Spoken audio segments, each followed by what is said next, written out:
बच्चे स्वागत है हमारे इस ब्राइट एजुकेशन के यूट्यूब चैनल में। तो देखिए आपने थंबनेल में देखा ही होगा कि सीबीएसई ने जो क्लास 10 और 11 के मार्क को लेते हुए क्लास 12 की मार्क की घोषणा जारी करने की जो निर्णय ली है वो क्यों ज़रूरी था, ठीक है। और ये अपडेट क्या है कि किस तरह मार्क आपको दिया जाएगा क्लास 12 में। देखिए अमर उजाला का आर्टिकल है, आप लोग बेहतरीन तरीके से पढ़िए इसको, ठीक है। अपने भी मोबाइल में आप आराम से आर्टिकल को पढ़ सकते हैं, फिर भी मैं समझाने की कोशिश कर रहा हूँ। देखिए अभिभावक जो थे, लोगों बच्चों के जो गार्जियन थे, जो पेरेंट्स थे, वो इस पर बहुत ही बातें चिंता व्यक्त की है अपनी, जो नहीं इस तरह नहीं होना चाहिए था, ठीक है। क्लास 11 में जो भी स्टूडेंट है वो तो अच्छी तरह एग्ज़ाम देते ही नहीं है, ठीक है। तो देखिए उन लोगों का क्या कहना था कि क्यों ये क्लास 10 की मार्क को ली जा रही है, क्लास 11 के मार्क को ही क्यों लिया जा रहा है, और 30% ही क्यों रखा जा रहा है। आपको अच्छी तरह मैं समझाने की कोशिश करूंगा ताकि समझ में आ जाए, ठीक है। यहाँ पे देखिए केंद्रीय माध्यमिक शिक्षा बोर्ड यानी सीबीएसई ने गुरुवार को कक्षा 12वीं की परिणाम यानी मूल्यांकन मानदंड की घोषणा कर दी है। आप लोगों ने देखे कि आप लोग का जो मार्क दिया जाएगा क्लास 12 में वह 11 और 10 के बेसिस पे ही मार्क को दिया जाएगा। सीबीएसई द्वारा आधिकारिक वेबसाइट पर जारी अनुसूचियों के अनुसार कक्षा 12वीं के विद्यार्थियों का परिणाम तैयार करने के लिए कक्षा 10वीं का 30%, 11वीं का 30% और 12वीं के जो इंटरनल असाइनमेंट है उसका 40% मार्क लिया जाएगा। इससे कई विद्यार्थी खुशी नहीं है, क्योंकि देखिए बहुत सारे स्टूडेंट हैं इससे खुशी नहीं है, हैप्पी नहीं है।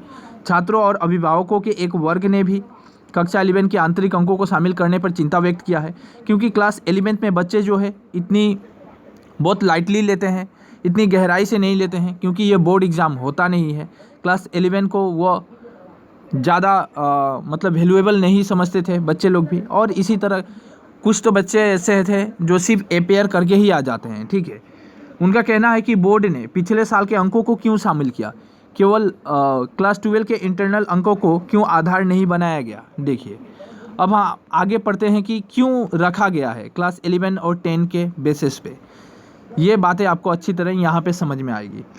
सीबीएसई द्वारा जारी टेबुलेशन पॉलिसी के अनुसार छात्र के प्रदर्शन का सही और निष्पक्ष आकलन परीक्षाओं के माध्यम से ही किया जा सकता है, क्योंकि यह परीक्षाएं सामान्य स्थिति में परीक्षा हॉल में उचित पर्यवेक्षण के तहत पूरी अवधि के लिए आयोजित की गई थी। लेकिन कुछ मामलों में यह संभव है कि छात्रों ने 11वीं कक्षा को गंभीरता से नहीं लिया होगा। ये बातें सही है कि क्लास 11 में बहुत सारे स्टूडेंट हैं जो लाइटली लेते हैं, इतना गंभीर से लेते ही नहीं है उस एग्ज़ाम को, इसलिए 10वीं कक्षा के अंक को भी शामिल किया गया। अब आपको समझ में आया जो क्लास 10 को क्यों शामिल किया गया, क्योंकि क्लास 11 में जो भी बच्चे होते हैं एग्ज़ाम देने के लिए वो लाइटली लेते हैं, इतना गंभीरता से एग्ज़ाम को लेते ही नहीं है, इसलिए क्लास 10 को भी रखा गया। और क्लास 10 में भी आपको 30% किस पे रखा जाएगा वो भी यहाँ पे दिखलाया जा रहा है। देखिए चूँकि छात्रों को कक्षा 10 की बोर्ड परीक्षाओं के समय यह नहीं पता था कि उनके जो अंक होते हैं वो क्लास 12 यानी 12वीं के परिणाम में इस्तेमाल किए जाएंगे, इसलिए विद्यार्थियों के फ़ायदे के लिए 10वीं के 5 मुख्य विषय में से अच्छे अंक वाले 3 विषय को औसत का ही उपयोग दिया जा रहा है। बहुत अच्छा, बहुत अच्छा, ये सही तरीका है, मेरे हिसाब से ये बहुत सही तरीका है।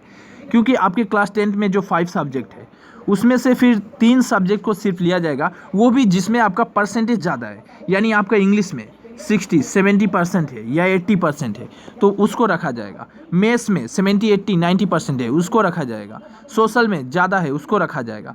वो लोग आपका जो क्लास 10th में आप सबसे ज़्यादा मार्क उठाए हैं जिन विषय में, जिन सब्जेक्ट में, उसी 3 विषय को लिया जाएगा, उसका परसेंटेज प्लस 11 में भी आपका जो परसेंटेज हाई था उसका भी मार्क, प्लस क्लास 12 में जो असाइनमेंट का मार्क था उसको भी जोड़कर आपको एक तैयार की जाएगी आपके क्लास 12 की मार्कशीट, ठीक है। तो ये अच्छी उन लोगों का सोच है, विचार भी सही है, स्टेप भी सही है। गार्जियन तो हैप्पी है नहीं उतना, ठीक ही है, क्योंकि क्लास 11 में बच्चे जो है लाइटली लेते हैं एग्ज़ाम को इतनी गहराई से, और क्लास 10 में भी बहुत सारे ऐसे स्टूडेंट होते हैं जो क्लास 10 में थोड़ा डेवलप नहीं होते हैं, लेकिन क्लास 12 में आके अपने आप को पढ़ाई में कुछ ज़्यादा डेवलप करने की कोशिश करते हैं और करते भी है। तो इसीलिए देखा जाए कि आपका मार्कशीट कैसे बन रहा है, ठीक है। बाय द वे जो भी अपडेट आते रहेगा मैं आपको दिखाते रहूँगा, समझाते रहूँगा। आप अगर हमारे चैनल में नहीं हैं तो ज़रूर चैनल को सब्सक्राइब करें, बेल आइकन दबाना ना भूलें ताकि इस तरह का नोटिफिकेशन आपको मिलती रहे। ये अमर उजाला का आर्टिकल था, आप टाइम्स ऑफ इंडिया का आर्टिकल देख सकते हैं, NDTV का आर्टिकल देख सकते हैं, सब में बस एक ही बातें है। मैं इसको हिंदी से समझाना अच्छा समझा, इसलिए मैं अमर उजाला का ही आर्टिकल को आपको समझाया। तो बाय बाय, टेक केयर।